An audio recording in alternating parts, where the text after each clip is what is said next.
కూటమి నాయకులు అసెంబ్లీ సమావేశాల సమయాన్ని వృధా చేస్తున్నారని ప్రజాశాంతి పార్టీ వ్యవస్థాపకుడు కేఏపాల్ విమర్శించారు. అసెంబ్లీలో ప్రజాప్రతినిధులు మద్యం సేవించి వస్తుండగా సరికాదన్నారు. ఈ సందర్భంగా కేఏపాల్ మాట్లాడుతూ లక్షల కోట్లు ఖర్చు పెట్టి అప్పులు చేసి అసెంబ్లీలు నడుపుతూ ఎమ్మెల్యేలు ఎంపీలు వేల కోట్లు సంపాదించుకుంటూ రైతుల కొరకు గాని, నిరుద్యోగుల కొరకు గాని, స్టీల్ ప్లాంట్ కొరకు గాని, ప్రత్యేక హోదా కొరకు గాని నేను ఫైట్ చేస్తున్న ఒక్క ఎమ్మెల్యే గాని ఒక్క ఎంపీ గాని మద్దతు ఇవ్వడం లేదు సరికదా. ఇప్పుడు అసెంబ్లీలో టైం ఏం చేస్తున్నారు వాళ్ళు? ఆ కామినేని బీజేపీ ఎమ్మెల్యే అంట శ్రీనివాసరావు, ఆయన నిలబడి జగన్మోహన్ రెడ్డి సైకో అని ఆయన ఏదో అనేశాడు. అందరూ తిడితే ఇప్పుడు సారీ అంటాడు.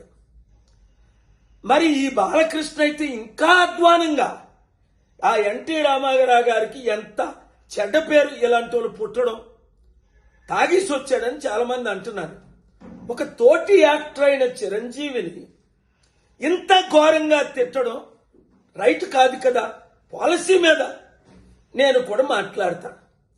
ఇప్పుడు పవన్ కళ్యాణ్కి జ్వరం వచ్చేసింది అది దెబ్బకి. మరి నిజంగా జ్వరం వచ్చిందో ఈ తట్టుకోలేక తప్పించుకున్నాడు. ఎందుకంటే చంద్రబాబు నాయుడు కొరకు రోడ్ల మీద పడుకొని ఒక్క ఓటు చీల్చకూడదు, జగనే నా శత్రు అంటే అన్నయ్యని తగట్టు పెడతా, ఒక అన్నయ్యకి ఎమ్మెల్సీ తీసుకుంటా, ఒక మంత్రి పదవి తీసుకుంటా.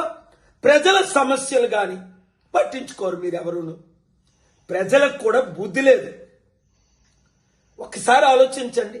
ఇలాంటి దొంగలకి, గజ దొంగలకి, దుష్టులకి, దుర్మార్గులకి, నీచులకి, అసహ్యులకి మరలా మీరు ఓటేస్తే మీకు సిగ్గులేదు. నేను చెప్తున్నాను, మార్పు రావాలి. ఆ మార్పు మనమే తేవాలి. ఫైట్ ఇద్దాం. ఈ వీడియో వారిని చిత్తుగా ఓడించినంత వరకు అందరూ వైరల్ చేయండి. Thank you very much.